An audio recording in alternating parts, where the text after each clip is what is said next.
우리가 넉넉히 이기는이라는 제목으로 저에게 하나님의 말씀을 전해줄 텐데요. 우리가 정말 하나님의 말씀을 깊이 우리가 함께 듣고 또 그 가운데 나가는 또 예배가 되길 원합니다. 우리 박재은 목사님, 교수님 나오실 때 우리 큰 박수로 환영하도록 하겠습니다.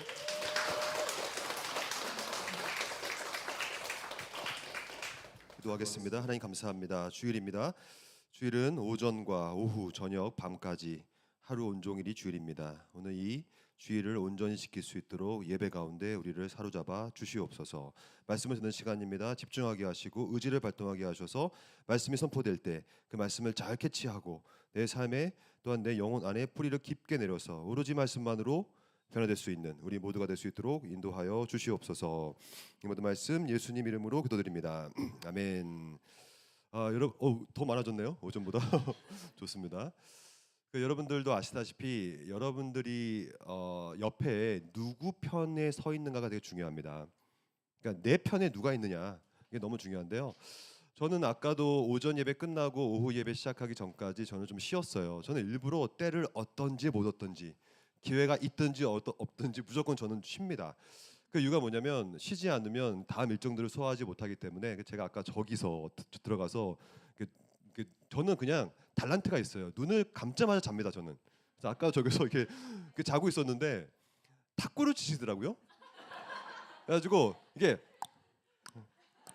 이게 패턴이 들리는 거예요. 그러니까 더 잠이 솔솔 오는 거예요. 소리가 옥다 하니까 메트로놈 같이. 누가 이기셨습니까? 아까 어떤 분이 압살을 하시던데? 목사님이?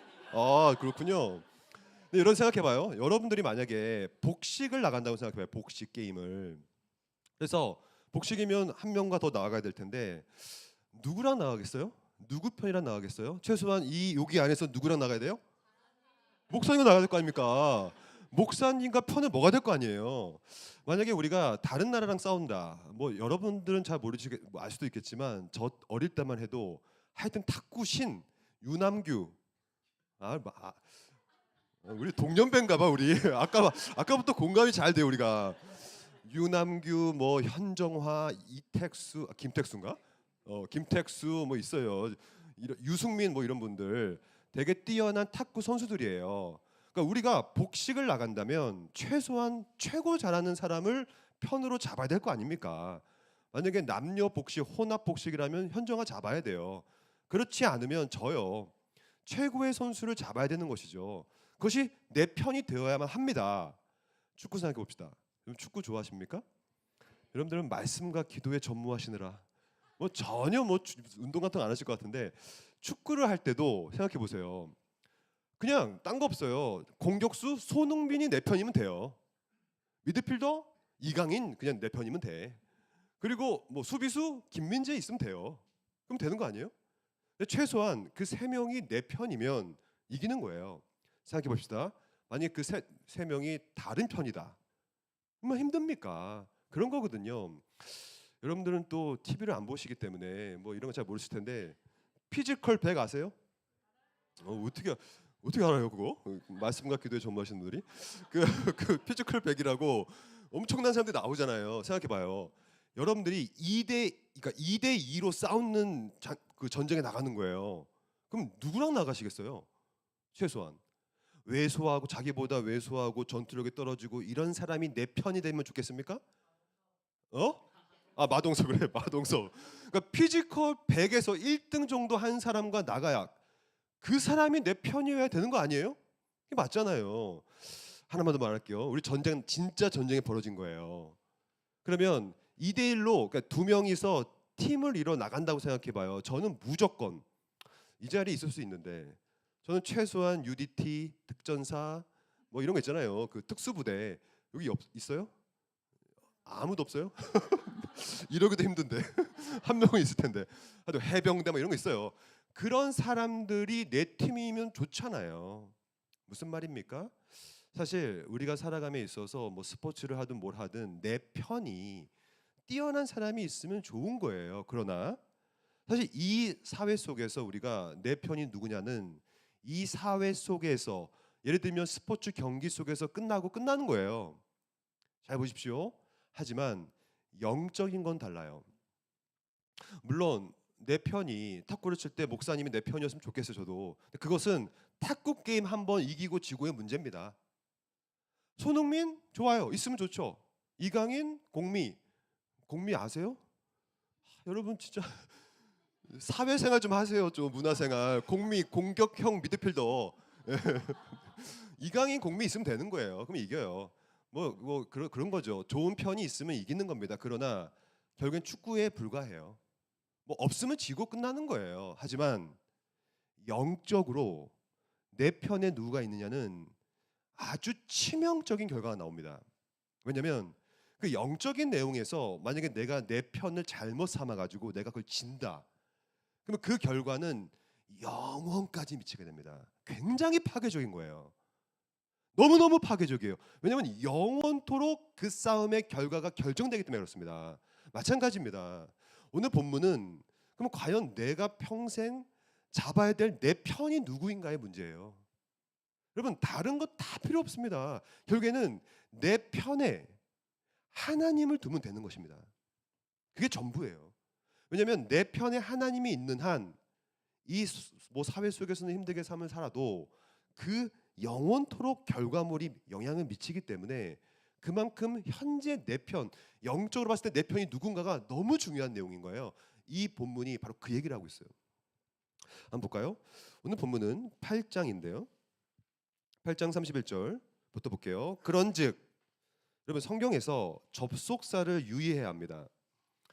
접속사라는 것은 한 문단과 문단, 문맥과 문맥, 성경과 성경, 장과 장을 연결시켜주는 의도적인 배치예요. 왜냐하면 성경은 하나님께서 자신의 의도와 뜻을 의도적으로 계획적으로 기술한 것이거든요. 여기서 보면 그런즉이라는 것인데 이 그런지란 뜻은 뭐냐면 그러므로, 그렇기 때문에, 그런 것들이 있었기 때문에, 그런 까닭에라고 번역하면 돼요. 그 말은 뭐냐면 그런즉이라는 것은 로마서 1장부터 8장 마지막까지 30절까지를 다 받는 접속사입니다. 그러니까 로마서 전체가 1장부터 2장, 3장, 4장, 5장, 6장, 7장, 8장, 30절까지의 내용을 받고 그렇기 때문에라는 뜻이겠죠. 그럼 이 그런즉이 지향하는 대상은 뭐냐면 로마서의 전체 내용인데요. 그게 뭐냐? 정리하겠습니다. 로마서는 크게 네 가지의 주제를 갖고 있어요. 그러므로 이 그런즉이라는 표현은 그 네 가지의 주제를 받고 있는 겁니다. 하나, 첫 번째는 뭐냐면 구원을 왜 받아야 하는가? 이게 로마서의 첫째 주제예요. 우리가 오전에 배웠습니다. 로마서 1장 1절부터 3장 중간까지가 뭐냐면 왜 우리에게 구원이 필요한가에 대한 내용이에요. 왜 필요합니까? 왜? 파산했으니까. 그 얘기예요. 오전에 우리가 살펴봤지 않습니까? 우리는 너무너무 구원이 필요하다. 지급불능이다. 전인적으로 완전 파괴돼 버렸다. 그래서 누군가가 필요하다는 말을 하기 시작해요. 로마서가. 그 다음에 뭐냐면 우리는 파산이구나 하면서 3장부터 5장까지 그래서 낯선 의가 필요하구나. 그리스도가 필요하고 외부적 의가 필요하고 하나님의 한 의가 필요하며 율법으로는 안 되고 예수를 통해 된다라고 하는 이것을 뭐라고 하냐면 따라해 볼까요? 칭의.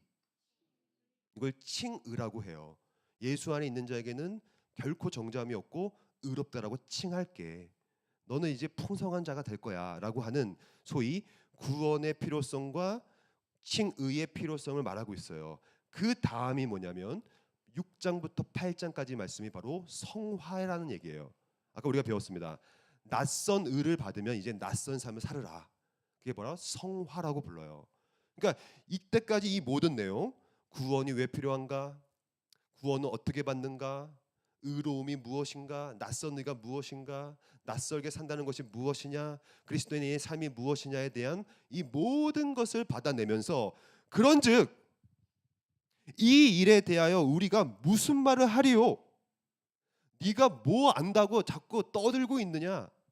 왜 네가 뭐 한다고 무슨 행위를 하려고 하고 있느냐?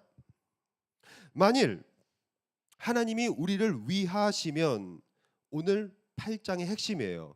다르게 번역하면 하나님이 내 편이시면 이란 뜻이에요. 하나님이 내 편이신데 누가 우리를 대적하리요? 하나님이 우리의 편이야, 너의 편이야 이 얘기를 하고 있고요. 근데 그 편이라는 것이 얼마나 진액을 쏟는 편이냐면 32절에 나와요. 그 편, 하나님이라는 편, 그분은 누구냐면 나를 보호하기 위하여 자기 아들을 아끼지 않는 분이며, 이런 편을 가져야죠. 우리 모든 사람을 위하여 내줘버린다 자기 아들을. 그런 편이다 이 사람은, 이 존재는. 이런 자기 아들을 아끼지 아니하는 편이 어찌 그 아들과 함께 모든 것을 우리에게 주시지 아니하겠느냐. 여러분 결정하십시오. 하나님 편에 서 있든지, 그래서 이 모든 걸 받아 누리시든지, 아니면 하나님 반대편에 서서 하나님과 싸우시든지. 끔찍한 것입니다. 그 결과는 파괴적일 거예요. 내 편에 누가 있고 나는 누구 편에 서 있는가의 문제.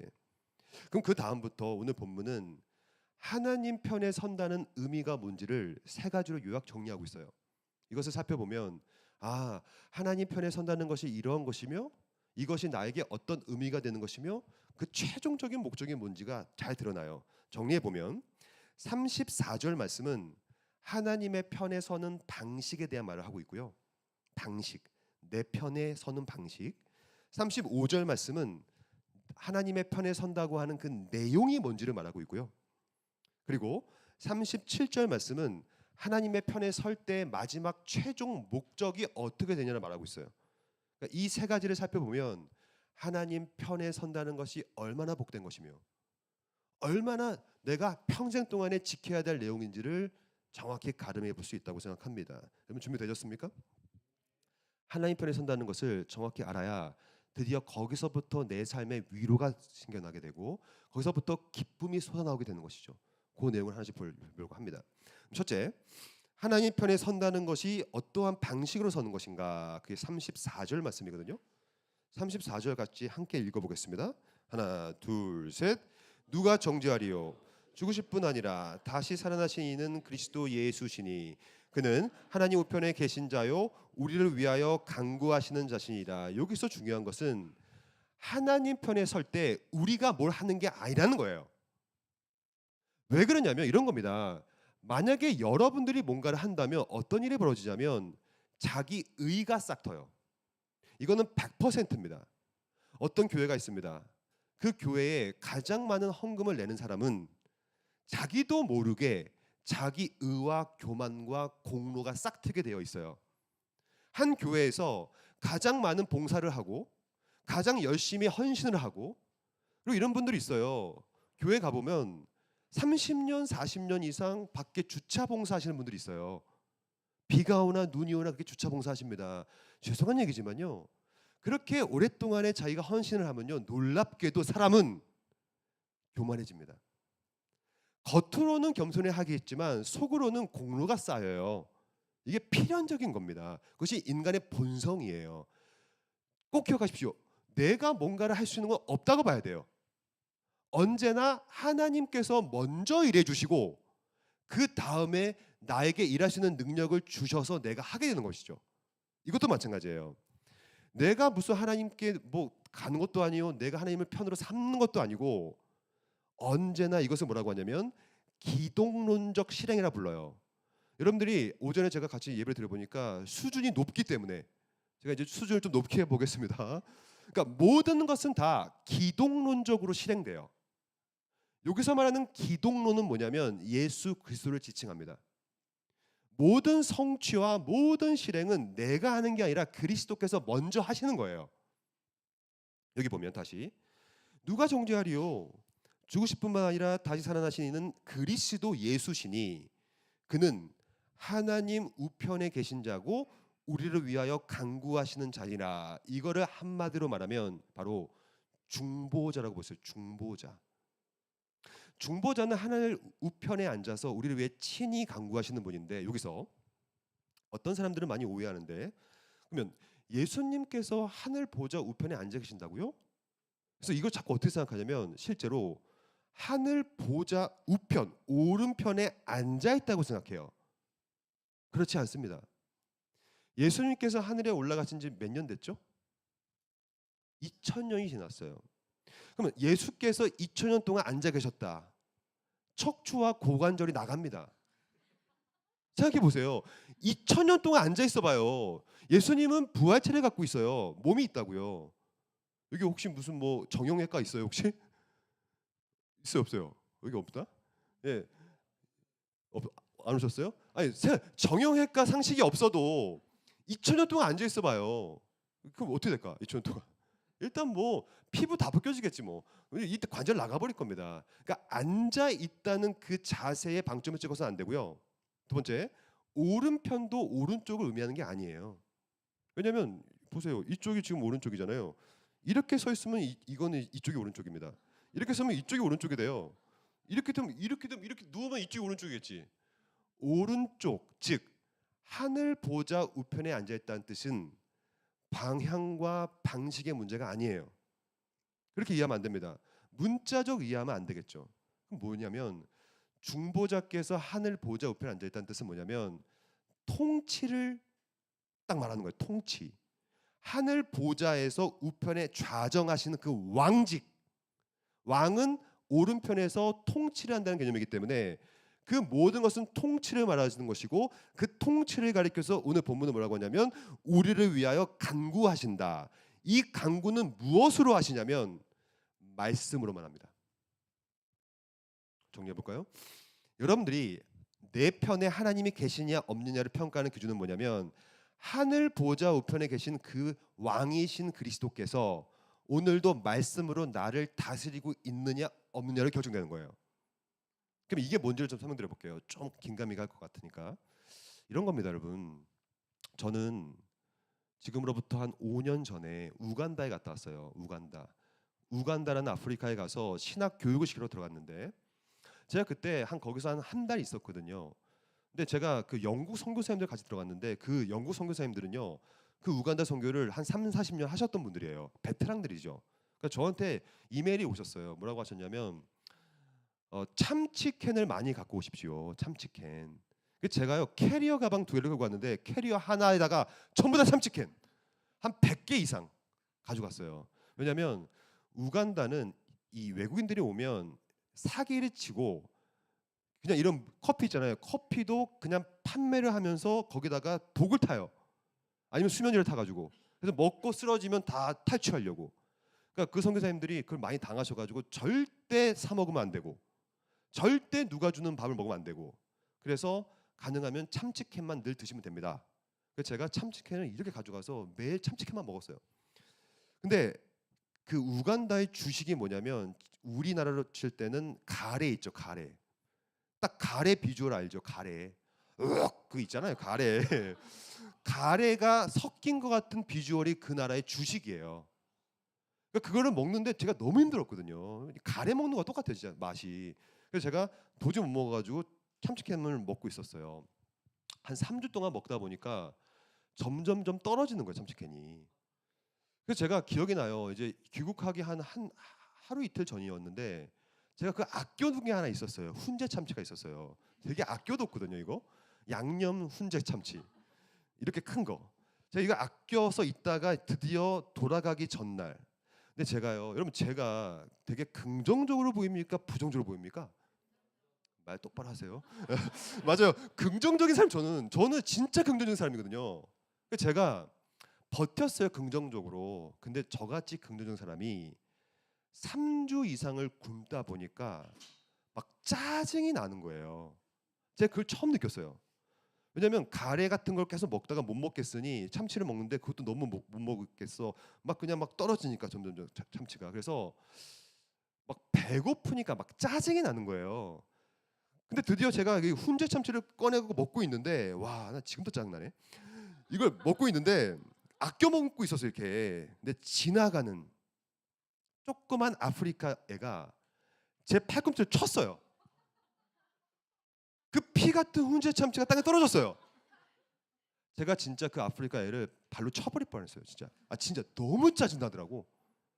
그래가지고 떨어져가지고 그냥 흙바닥에 떨어져가지고 이거 주워 먹을 수 없는 거예요. 근데 더 짜증나는 건 뭐였냐면 지나가는 그 아프리카 개색 미안합니다. 갑자기 여기 지나가는 아프리카 개가 그 훈제 참치 떨어진 걸 낼름 먹어버렸어요. 제가 그때 뭘 경험했냐면 진짜 짜증났어요. 제가 이걸 느꼈어요. 배고프니까 짜증나는구나. 아니 그 혼자 참지가 뭐라고? 지금 떨어지면 뭐 저는 그것도 안 봅니다. 근데 제가 배가 고프다 보니까 그런 사소한 것까지도 짜증나는 거예요. 제가 지금 여러분들 통장에다가 지금 딱 진짜로 100억, 100원이 아닙니다, 여러분. 100억이에요, 100억. 100억을 바로 무조건으로 입금한다 생각해봐요. 100억입니다. 그래서 진짜 여러분들 알람이 온 거야. 통장에 100억 입금되었습니다. 박재현으로부터 왔습니다. 그러면 예배 다 끝나잖아요. 여기 나가잖아요. 나갈 때 누가 여러분들 발을 밟았다고 생각해봐. 뭐 어떻게 할 것 같아요? 괜찮아. 밟을 수 있. 밟았어. 괜찮아. 밟아도 돼. 밟아도 돼. 나는 100억이 있는데 뭐 밟으면 어떠? 이렇게 됩니다. 여유가 생겨요 원래. 생각해봐요. 여러분들이 100억이 있어요. 마이너스 100억인 거야. 마이너스 통장인 거예요. 그래서 막 추심원들이 오고 은행에서 빚 갚으라고 오고 막 이율이 높으니까 지금 막 이자 갚으라고 난리치고 그래서 마이너스 100억의 빚이 있는 거예요. 근데 가다가 누가 밟아요. 어떻게 할 것 같아요? 살인 납니다. 가뜩이나 짜증나 죽겠는데 내 발을 밟아? 나 무시하는 거야? 이러면서 자격지심 발동되는 거예요. 무슨 말입니까? 팩트는 똑같아요. 누가 내 발을 밟은 것. 팩트는 똑같아요. 하지만 내가 채워져 있는가, 채워져 있지 않은가로 모든 것이 결정됩니다. 마찬가지예요. 그리스도라는 분은 우리 우편에서 우리를 왜 친히 간구하시는 분인데 무엇으로 간구하시냐면 말씀으로 간구하세요. 왜냐하면 그분 자체가 말씀이시거든요. 그래서 계속해서 말씀을 통하여 이게 영의 양식이기 때문에 이런 겁니다. 내가 말씀으로 채워 있지 않으면 인간은 그 외의 것을 채우려고 해요. 그것을 우상 숭배라고 불러요. 결국엔 이 문제입니다. 결국엔 내가 얼마나 말씀으로 채워져 있느냐? 내가 얼마나 보호자 우편에 앉아 있는 분과 소통하고 교제하고 있느냐? 내가 얼마나 충만한 것인가? 은혜가 충만한 것인가? 전부 다 은혜의 문제입니다. 팩트는 똑같아요. 제가 사실 강단에서 이렇게 자꾸 예언을 하지 않는데요. 예언을 하겠습니다. 여러분들은 내일 더 힘들어지게 될 겁니다. 그것이 인생이에요. 인생은 점점점 더 힘들어져요. 제가 요즘에 힘들어 죽겠어요. 왜냐? 저도 계속 나이가 드니까 저는 과거에는요 이거 하루에 설교 5번 해도 힘들지 않았어요. 근데 요즘에는 한 번만 해도 저기서 자잖아요. 지금 안 들어가서 힘드니까 이렇게 점점점 사람이 피폐해지고 힘들고 관계가 많아지면 많을수록 더 관계에 문제가 생기고 여러분 여기서 싱글들 많지만 또 결혼해 보세요. 결혼만큼 이게 덫이 없다고. 죄송합니다. 원래 결혼이라는 것을 하면 집안과 집안이 만나서 또 그 관계가 생겨요. 애 낳아봐요. 애야말로 변수 중에 변수예요. 제가 지금 우리 어떡하냐. 우리 막내딸 걱정돼요 지금. 왜냐면 걔는 사춘기가 와가지고 진짜 침대를 거의 부수고 있어요. 자기 분노 조절 장애 걸렸어요. 애가 지금. 그게 변수예요 제 인생에서 지금. 그냥 하루하루가 힘들어요. 뭐 어떻게 할 겁니까? 팩트는 점점점 힘들어질 것이고요. 점점점 이 시대가 여러분들을 공격하게 될 것이고요. 여러분들은 점점점 힘든 삶을 살게 될 겁니다. 무엇으로 체험받기 이게 핵심인 거예요. 어차피 똑같거든요. 팩트는 내가 은혜로 체험을 받으면 내 앞에 있는 그 어려움이 뭘로 보이냐면 이제는 디딤돌로 보이기 시작할 거예요. 근데 그렇지 않는 한 전부 다 걸림돌로 보이기 시작해요. 저는 총신대학교에 있는데요. 많은 대학생들 저 찾아와요. 상담을 많이 저는 합니다. 들어보면 뭐 모르겠어요. 여러분들은 총신대 학생들은 다 세례교인들이고 참 예술 잘 믿는 사람들이 많아요.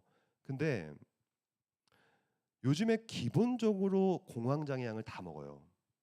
우울증 약은 기본이고요.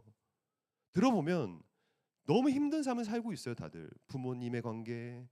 뭐 어떤 아이는 집에서 자기 아빠가 식칼 들고 다닌대요. 찔러 죽이겠다고 막 자기 엄마를. 막 이러한 가정을 살다 보니까 힘드니까 우울증 약 먹고 이렇게 피폐한 거예요. 근데 그런 아이들조차도 은혜를 체험하잖아요. 그럼 그 환경을 탓하지 않는 모습을 전 많이 봤어요. 결국에는 이겁니다.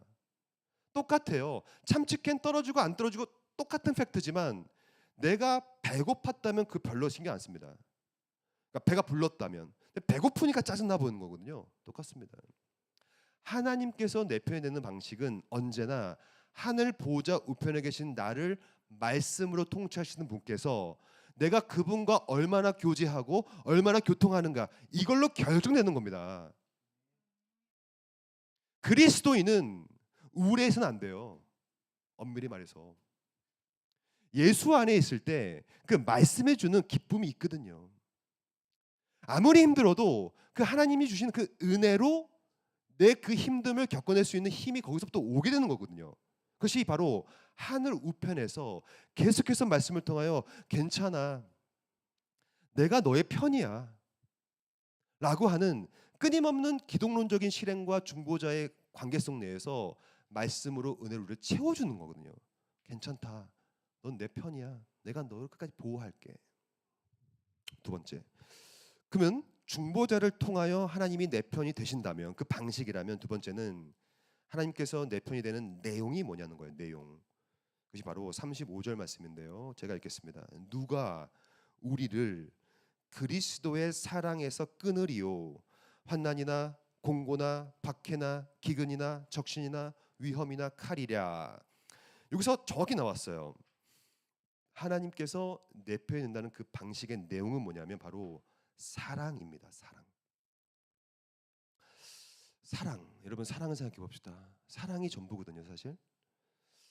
저는 딸 둘이 있는데 저는 이제 아빠잖아요. 여기 아빠들 계신데 저는 참 이게 아직도 잘 안 되는 게 있어요. 저는 솔직하게 말씀드릴게요. 이 설교를 제 딸들은 안 볼 줄 믿습니다. 저는 솔직히 제 딸들을 위해서 좀 못 죽어주겠어요. 미안합니다. 이게 저도 고민을 많이 해봤거든요. 내가 과연 우리 딸들을 위해서 목숨을 내가 바칠 수 있을까? 저는 좀 갈등이 생기고 고민이 좀 생겨요. 근데 이것을 제가 제 아내한테 물어봤거든요. 여보, 혹시 우리 딸들을 위해서 죽어줄 수 있어? 단 0.1초의 고민도 하지 않습니다. 당연하지. 내가 만약에 지금도 죽을 수 있다면 지금도 당장 죽을 수 있지. 제가 이게 너무 궁금해가지고 우리 어머니한테 여쭤봤어요. 엄마, 혹시 저를 위해 죽을 수 있어요? 우리 엄마 뭐라는 줄 아세요? 당연하지. 내가 지금도 너를 위해 죽을 수 있으면 난 바로 죽을게. 제가 우리 아버지한테 여쭤봤어요. 아버지, 혹시 아빠 저를 위해 죽을 수 있어요? 우리 아빠 뭐라는 줄 알아요? 야, 뭐 그런 거 물어보래? 그리고 집에 나가버려 그냥 밖으로. 지금까지 답을 안 하세요. 제가 고민해봤어요. 이게 왜 그런가? 왜 엄마들은 무조건 죽었다고 하고 아빠들은 왜 이렇게 목사님 어떠세요? 이렇게 다 빌드업 하는 겁니다. 목사님은 아들을 위해서 아까 고등학교 1학년 아들 여기 있어 없어 아들? 없어요. 오케이. 잘 됐다. 오히려 낫다. 어떻습니까? 알겠습니다. 지금 우리 무언의 말을 나눴어요 서로. 이게 왜 그러냐면 부성애라는 것은 사실은 그 아이를 10달 동안 베고 있지는 않잖아요. 그러니까 엄마들이 왜 죽을 수 있다고 얘기하냐면 그 아이가 그냥 자기 몸인 거예요. 제가 이걸 우리 어머니와 우리 아내한테 물어봤는데 그냥 걔는 내가 품었던 애기 때문에 애가 곧 나야. 그러니까 얼마든지 애를 위해서 죽을 수 있는데 아빠의 부성애는 그러므로 모성애에 제가 볼 때는 너무 이 턱도 못 미쳐요. 그게 부성애라는 거거든요. 근데 생각해 보세요. 저는 모성애가 가장 강하다고 생각하는데 사랑 중에. 그러나 어떻게 되면 또 어떻게 될지 모릅니다. 어떤 상황 속에서는 또 모성애가 어떻게 될지 모르는 거예요. 그것이 바로 유한한 사랑이라는 거예요. 하지만 그리스도의 사랑, 하나님의 사랑은 그의 속성과 연결됩니다. 이거 굉장히 중요한 표현인데 인간의 속성 중에 하나가 뭐냐면 유한성이에요. 그래서 인간은 아무리 모성애가 강해도 그것은 유한한 사랑입니다. 하지만 하나님의 속성이 뭐냐면 무한성이라는 게 있어요. 그래서 그분이 갖고 있는 모든 속성은 그분이 갖고 있는 무한성과 결합됩니다. 이분은 사랑을 해도 그냥 하지 않아요. 무한하게 사랑하시고, 더 끔찍한 것은 이분은 죄를 향하여 진노를 퍼부을 때도 무한하게 퍼부어 버립니다. 꼭 기억하십시오. 하나님의 편이 돼야 됩니다. 하나님의 편에 섰을 때 하나님의 무한한 사랑의 대상이 되게 될 겁니다. 하지만 하나님 반대편에 선다는 건 끔찍한 것인데, 왜냐하면 하나님의 무한한 진노의 대상이 되어버리는 거예요. 그만큼 끔찍한 겁니다. 그럼 하나님의 사랑이 왜 무한한가? 여러분, 사랑이라는 것은 정확히 말하면 희생입니다. 이 자리에 만약에 연애하는 분들이 있다면 잘 들어보세요. 여러분들 남자친구 여자친구가 말로만 사랑한다, 헤어지세요. 빨리 헤어져야 됩니다. 왜냐하면 연애가 가장 베스트예요. 연애 때 가장 좋은 모습을 보입니다, 서로. 근데 연애 때도 희생 안 하고, 연애 때도 희생하지 않고 말로만 사랑한다? 결혼하면 절대 희생하지 않습니다. 결혼을 한다는 것, 사랑한다는 것은 뭐냐면 결국에는 희생한다는 뜻이에요. 이런 거죠. 여러분, 저도 이기적인 사람 아닙니까? 제가 연애를 할 때요, 저도 깜짝 놀랐어요. 저도 제 모습을 보고.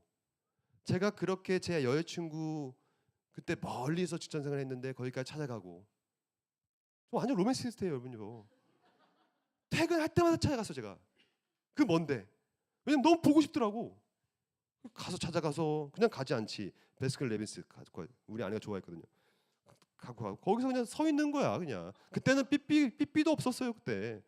뭐 휴대폰도 없어요, 그때는. 그냥 가서 서 있고 나오면 만나고 안 나오면 그냥 집에 가고. 거의 희생의 아이콘이지 뭐. 이게 사랑이라니까, 사랑. 여러분, 희생하지 않으면 사랑이 아닙니다. 말로만 사랑하는 게 무슨 사랑이야, 그게. 불가능해요, 그거. 진짜 사랑하면요, 자꾸 만나고 싶어요. 보고 싶다고요. 그 사람을 만나고 싶어서 멀리 살아도 찾아가게 되어 있고요. 선물을 살 수밖에 없게 되고요.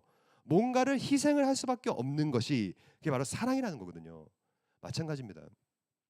하나님의 사랑은 어떠한 사랑이냐면 희생이라는 사랑인데, 그 사랑이 놀라운 희생인데 어떤 희생이냐면 자기를 부인하는 희생입니다. 그리스도의 사랑을 생각해 봅시다. 그리스도는 원래 하나님이셨어요. 이 하나님께서 인간이 된 겁니다.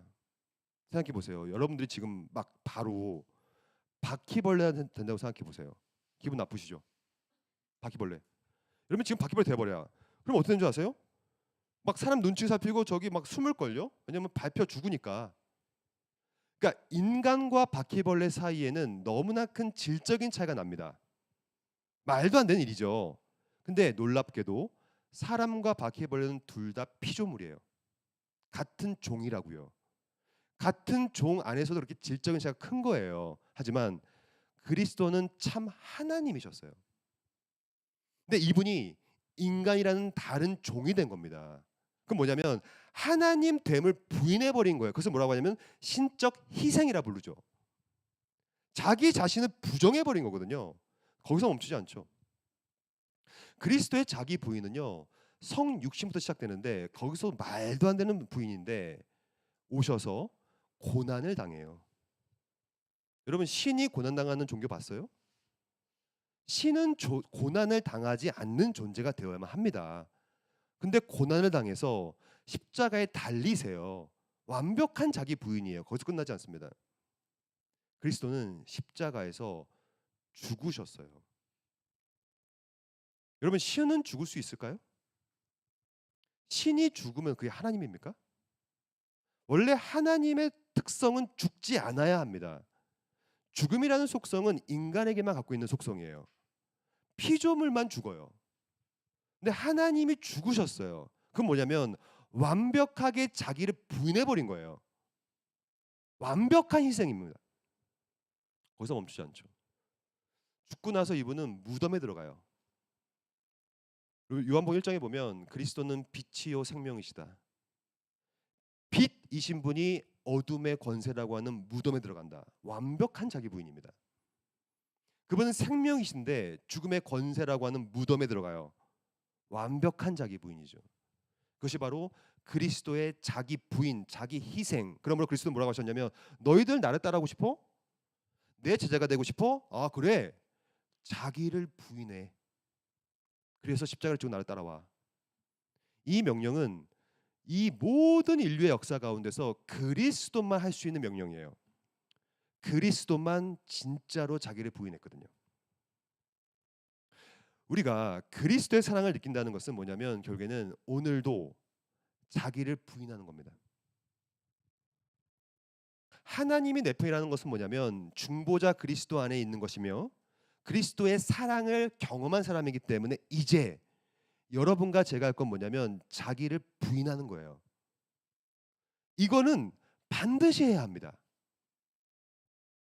내 안에 있는 욕심 내려놓는 것, 자기 부인이에요. 내가 하고 싶은 거 안 해보는 것, 자기 부인이에요. 자기 부인은 할 수 있음에도 불구하고 안 해야만 자기 부인입니다. 어차피 못하는 걸 안 하는 것은 그건 루저가 하는 것이고 어차피 못하는 걸 안 하는 건 자기 부인이 아니에요. 내가 할 수 있음에도 불구하고 안 하는 것, 오늘도 그 일을 해야 돼요. 그것이 하나님의 무한한 자기 부인의 경험의 대상이 된 우리가 해야 될 마땅한 일이겠죠.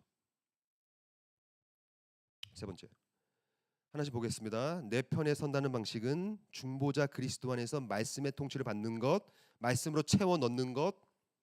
그 말씀으로 채워 넣는다는 내용이 뭐냐면 사랑, 신적인 사랑, 자기 희생. 세 번째는 바로 자기 희생, 즉 내 편에 하나님 편에 선다는 것의 최종 결론입니다. 그게 뭐냐면 37절 말씀이거든요. 오늘 설교 제목이기도 하고요. 37절 함께 읽어보겠습니다. 하나, 둘, 셋. 그러나 이 모든 일에 우리를 사랑하시는 이로 말미암아 우리가 넉넉히 이기느니라. 여기서 중요한 표현이 나오는데요. 우리가 넉넉히 이기느니라 라는 말이 나와요. 이 말은 뭐냐면 우리가 넉넉히 이긴다면 우리의 대적은 압도적으로 패배당하겠죠. 그렇게 해석하면 좋아요. 그래서 역치환해서 우리가 넉넉히 이긴다는 얘기는 뭐냐면 우리와 싸워내고 있는 그 대상은 압도적으로 패망할 것이다. 그 대상이 누구냐면 사탄이거든요. 사탄의 세력. 이 얘기를 해보겠습니다. 여러분들은 죄와 싸우는 것이 힘드시지 않습니까? 저는 사실 극단적인 재림론자, 극단적인 종말론자예요. 이게 무슨 말이냐면 지금 3시거든요. 저는 오후 3시 1분에 주님이 오시길 간절히 소망합니다. 분위기 안 좋아졌죠. 뭐 이런 거죠. 아 제가 아직 결혼도 안 하고 결혼 안 하고 이것도 다 해야 되는데요. 저는 진짜 매일매일 아침에 일어나자마자 기도합니다. 오늘 주님이 오시겠습니까? 오시길 소망합니다. 그리고 밤에 자기 전에 오늘 안 오셨네요.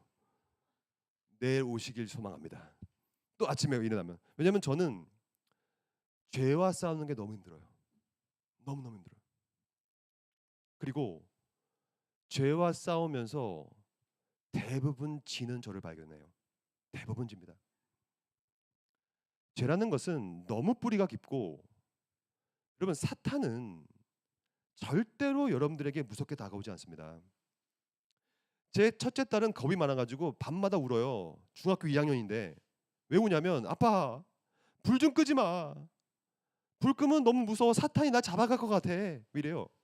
제가 뭐라고 하냐면 사탄은 널 절대 잡아가지 않는다. 사탄은 절대로 무섭게 너한테 찾아오지 않을 거야. 사탄은 여러분들의 가장 연약한 부분을 정확히 공략하고 들어와요. 사탄을 이겨낼 재량은 없어요. 사탄은 가장 뛰어난 공격수입니다. 사탄에게 이긴 사람은 없어요. 예를 들면 첫째 아담을 만들었어요. 하나님께서 첫째 아담, 최초의 사람 만들었는데 사탄이 와가지고 아담과 하와를 바로 유혹하는데 어떻게 유혹하냐면 공략해버렸어요. 야, 너 선악과를 먹으면 너도 눈이 밝아져서 하나님처럼 될 수 있을 거야 라고 하는 교만함을 부추김을 통하여 가장 연약한 부분을 건드림을 통하여 굴복시켜버렸습니다. 가장 뛰어난 이스라엘 선지자 모세 바로 넘어졌어요. 가나안에 못 들어갑니다. 최고의 왕 다윗의 약한 부분 정욕 바세바 사랑하게 만들어서 우리야 죽여버리고 간음을 해버려요.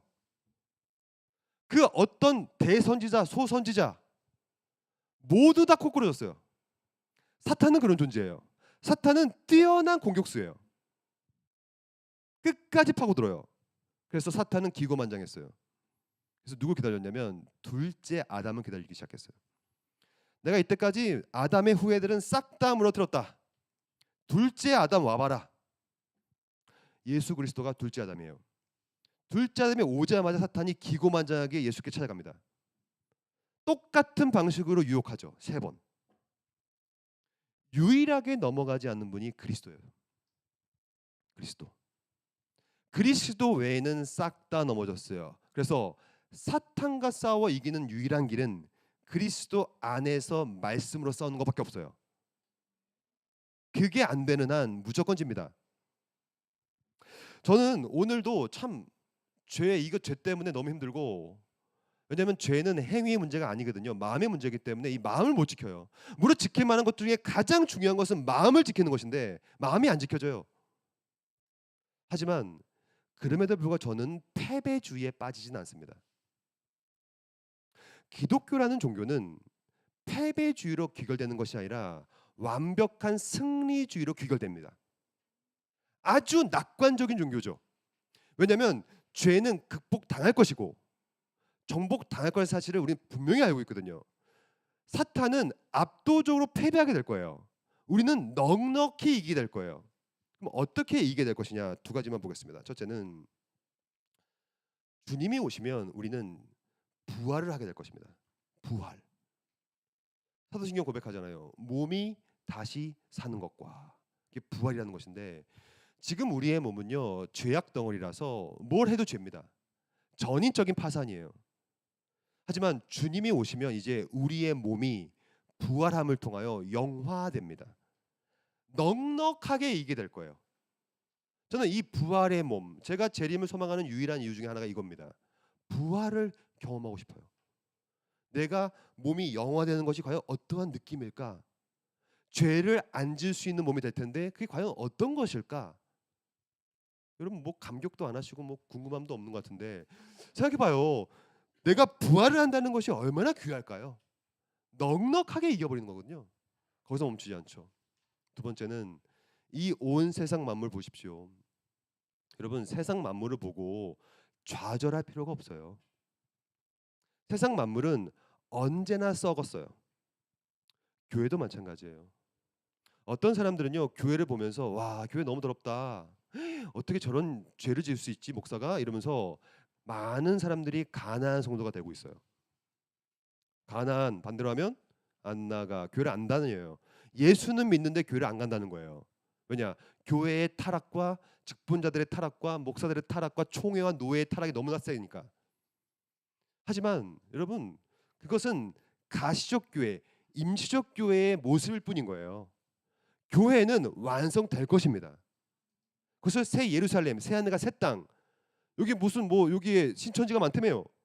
그건 신천지고 성경에 말하는 건 신천 신지, 새 하늘과 새 땅, 완성된 교회를 뜻합니다. 교회는 압도적으로 완성될 것이고요. 모든 하나님의 나라는 넉넉하게 이기게 될 거예요. 우리의 소망과 우리의 시선과 우리의 관심은 이 땅이 아니라 그날이에요. 주님이 오시는 그날, 내가 부활하여 압도적으로 죄악과 싸워 이기는 그날, 새 하늘과 새 땅의 열림을 통하여서 완벽하게 하나님 나라가 열리는 그날, 그날을 지향하고 가는 것, 그것이 오늘 우리가 살아가는 유일한 방식이요 목적인 것이죠. 그렇지 않으면 늘 패배하고, 저는 여름 방학이 되면요, 겨울 방학도 마찬가지. 저는 청소년 대학생 집회를 많이 다니거든요. 청소년 애들 만나면요 다 패배주의에 빠져 있어요. 말을 해보면 목사님 저는 구원을 못 받을 것 같습니다. 너무 큰, 그러니까 그 애들이 뭔 죄를 졌다 그렇게 하는지 모르겠어. 너무 저는 버린 몸이에요 이러면서 완전 패배주의에 찌들어 있는 거예요. 저는 말씀을 드려요. 아니다. 너도 27절, 37절, 그러나 이 모든 일에 우리를 사랑하시는 이름으로 말미암아 우리가 넉넉히 이기게 될 것이다. 축하드립니다. 지금은 패배주의에 빠져 있고 지금은 무너져 있지만 여러분들의 몸과 교회와 이 하나님 나라는 넉넉하게 이기될 거예요. 이 날을 고대하고 간다는 것, 그것이 바로 하나님 편에 내가 서 있다는 개념이겠죠. 정리합니다. 그렇게 되면 어떻게 되냐? 38절. 그렇게 되면 내가 확신하노니 사망이나 생명이나 천사들이나 권세자들이나 현재이나 장래이나 능력이나 높음이나 깊음이나 다른 어떤 피조물이라도 우리를 우리 주 그리스도 예수 안에 있는 하나님의 사랑에서 끊을 수 없느니라. 이렇게 정리하고 마칩니다. 신관을 갖는 건 되게 중요해요. 여러분들의 하나님, 내 편에 계신 하나님이 어떤 분인가를 아는 건 되게 중요한데요. 그분은 독재자가 아닙니다. 어떤 사람들은 많은 경우에 독재자적인 신관을 갖고 살아요. 내가 이렇게 하면 하나님께 날 치시지는 않을까? 내가 이게 헌금을 안 내고 내가 11조를 좀 이렇게 땡쳐 먹으면 이거 하나님께 날 치시지는 않을까? 내가 주일 성수 좀 안 하면 하나님께서 나를 쳐서 나에게 병을 주시지 않을까? 그렇지 않습니다, 여러분. 만약에 하나님이 그렇다면 저는 하나님을 안 믿을 거예요. 그런 독재자를 왜 믿습니까? 물론 하나님은 히브리서에 보면 징계가 없으면 사생자니라. 정말 자기 자녀라면 잘못하면 혼냅니다. 하지만 혼내는 이유는 살리려고 혼내는 것이지 죽이려고 혼내는 것이 아니라는 것이죠. 광주에는 무등산이 있죠. 무등산 올라가 보셨습니까? 저도 지금 못 가지만 저도 과거에 등산을 많이 다녔는데요. 제가 어릴 때 저는 아버지와 더불어 어머니와 함께 산기도를 많이 갔어요. 저기 서울에 가면 북한산이 있는데 지금은 싹 다 그린벨트가 때문에 없어졌는데 제가 어릴 때만 해도 북한산에 다 기도굴이 있었어요. 막 사자바위, 흔들바위 거기서 철학기도 많이 했어요. 저도. 근데 제가 어릴 때 기억이 납니다. 우리 아버지가 말씀해 주셨는데 제가 어릴 때 같이 산기도를 가다가 북한산 올라가다가 제가 낭떠러지 같은데 굴러가지고 거의 떨어질 뻔했대요. 그래가지고 우리 아버지가 제 손을 딱 잡았대요. 그래서 제가 이렇게 매달려 있을 때 이렇게 진짜. 근데 우리 아버지가 인간이기 때문에 손에 힘이 풀렸다는 거예요 이렇게. 그래서 제가 거의 막 떨어질 뻔했대요. 근데 그때 우리 어머니가 제 등더미를 확 잡고 이렇게 올렸대 이렇게. 그래서 제가 이거 확 올라가지고 이게 딱 놔뒀대 이렇게 땅에. 그때 우리 어머니가 없었더라면 우리 아버지 힘이 빠져가지고 제가 아마 이 자리에 없겠죠. 그때 굴러 떨어졌겠죠 뭐. 그때 누군가가 나를 딱 붙잡아준 거거든요. 우리 어머니가. 마찬가지입니다. 성경에 보면 여호와를 묘사할 때 많이 쓰는 묘사가 뭐냐면 여호와의 크신 오른팔이라는 표현이 많이 나와요. 여호와께서는 자기 편인 이상 절대로 놓지 않습니다. 여러분들의 삶이 힘들 때가 있을 거예요. 그 이유가 뭐냐면 마치 제가 우리 막내딸을 대하는 것처럼 우리 막내딸은 텐션이 높거든요. 그래서 애가 어딜 가면 마트 같은 데 가면 막 뛰어요. 막 주차장에 뛴단 말이에요. 그러면 애가 막 뛰면 제가 어떻게 할까요? 등짝 스매시. 야 체리나 뛰지 마. 라고 때립니다. 왜 때려요? 걔를 죽이려고 때립니까? 살리려고 때리는 거예요. 맞아요. 우리 삶은 예수를 믿음에도 불구하고 무너질 수 있어요. 지독히도 안 풀릴 수 있어요. 정말 지독히도. 아무리 기도를 해도 기도 응답이 안 될 수도 있어요. 근데 생각해 보세요. 기도라는 것은 하나님의 뜻을 이루는 것이 기도지 내 뜻을 구하는 게 기도가 아닙니다. 우리 채린이가 3살 때 기억납니다. 아빠 카톡할 줘. 카톡할을 저한테 달라 그랬어요. 카톡할. 제가 카톡할 줄 수 있어 없어요. 그래서 절대 안 줬어요. 안 주니까 애가 뒤집어지더라고요. 막 그냥 떼 쓰고. 근데 걔가 아무리 떼를 써도 전 줄 수 있어 없어요. 미친 아빠가 줍니까 그걸? 주면 손가락 잘리죠? 안 줬어요. 제가 이 얘기를 채린한테 했어요. 채린아, 너 기억나니? 너 3살 때 아빠한테 카톡 해달라고 막 떼쓴 거 기억나니? 걔가 뭐라고 했냐면 아빠 혹시 줬어? 그랬죠. 야 아빠가 미쳤니? 안 줬지. 걔가 저를 꼭 안아줬어요. 아빠 고마워. 역시 아빠는 내 아빠구나. 우리는 너무나 자주 카톡하를 기도합니다. 주시옵소서. 금식하고 단식하고 풀뿌리 잡고 하나님 아버지는 여러분들에게 절대로 카톡카를 주지 않을 겁니다. 절대로. 많은 사람들은 자신이 기도한 것이 응답이 안 되면 떼를 써요. 하나님 원망합니다. 그리고 신앙을 버리는 사람도 있어요. 하나님은 아무리 그렇게 해도 절대로 카톡카를 주지 않습니다. 기도가 응답되셨습니까? 감사하세요. 혹시 기도가 응답 안 되셨습니까? 더욱더 감사하세요. 너무 감사하죠. 카톡카를 봤으면 어떻게 할 뻔했어요 이거. 기도라는 것은 하나님의 뜻을 구하는 것이고, 그런 다음에 기도하고 나서 되어지는 그 모든 일들을 감사함으로 받아야 합니다. 그것이 기도 응답이에요. 꼭 기억하세요. 내가 기도하는 그것이 기도 응답이 아닙니다. 그건 내가 기도하는 거죠. 내 뜻이죠. 기도라는 것은 하늘에서 풀리면 땅에서 풀리고, 땅에서 하늘에서 메이면 땅에서 메이는 것처럼 우리를 살리기 위하여 그 모든 일을 베풀어 주시는 거예요. 그것이 바로 오늘 본문이에요. 마지막, 높음이나 기쁨이나 다른 어떠한 피조물이라도 우리를 우리 주 그리스도 예수 안에 있는 하나님의 사랑에서 끊을 수 없느니라. 기도가 응답이 되지 않아도 감사하시고요, 응답이 되었으면 더 감사해 주시고요, 그리고 내 삶에 있는 안 좋은 일이 있다면 하나님께 등짝 스매시 맞다고 생각하시고요. 실제로 하나님께서 여러분들 사랑하시기 때문에 때리는 겁니다. 때리지 않으면 사생자입니다. 징계가 없으면 사생자예요. 그래서 끝까지 하나님은 크신 오른팔로 나를 붙잡고 있다는 사실을 기억할 때, 그분이 나의 편이라는 사실을 기억할 때 이제 삶의 색깔이 바뀝니다. 어떻게 바뀌냐면 드디어 그 가운데서 신적인 안정감이 와요. 이 자리에 만약에 싱글들이 계신다면 기도하세요. 앞으로 만날 배우자, 이렇게 기도하셔야 됩니다. 신적인 안정감이 있는 사람 만나게 해달라고. 정말 중요한 거예요.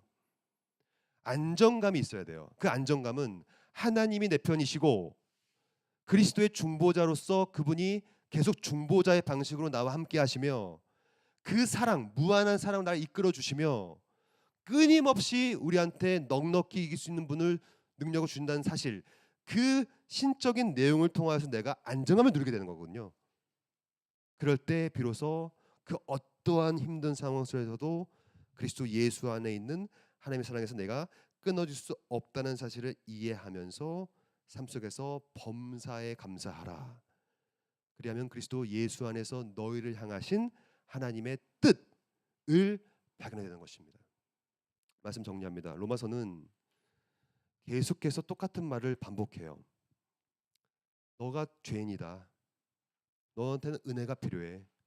그러면 그 은혜를 갖고 살아라. 하지만 또 죄 때문에 계속 여러 가지 생각이 들 거야. 힘듦 속에서 또 넘어질 거야. 그러나 그리스도의 사랑을 잊지 마. 하나님의 편이라는 사실을 깨달아 하면서 그리스도의 사랑을 끝까지 부어주시는 것이 로마서의 본문이기 때문에, 저는 그래서 힘들 때마다 로마서를 많이 읽어요. 그럴 때 하나님의 사랑을 느끼기 때문에 그렇습니다. 오늘도 삶 속에서 여호와의 크신 팔을 느끼길 소망하며, 특별히 중보자의 말씀 통하여서 충만한 은혜와 말씀의 체험을 통하여서 똑같은 팩트를 바라보는 관점이 변화될 수 있는 저염 되기를 소망합니다. 기도합니다. 하나님 감사합니다. 하나님은 우리의 편이십니다. 오늘도 보좌 우편에서 말씀을 통해 우리를 통치하고 계시며, 그 무한한 희생적인 사랑으로 우리를 보듬어 주시며, 또한 궁극적으로는 모든 악한 세력이 압도적으로 패배하고 우리는 넉넉한 승리를 경험하게 될 거라는 사실을 살펴봤습니다. 그런 하나님을 늘 내 편에 모시고 함께 신앙생활할 수 있는 참된 교회 될 수 있도록 인도하여 주시옵소서. 이제 모든 분들은 바른 신관을 가지게 하시고 끝까지 하나님 앞에서 진리가 주는 자연 가운데 살아갈 수 있는 우리 모두가 될 수 있도록 인도하여 주시옵소서. 이 모든 말씀 예수님 이름으로 기도드립니다. 아멘.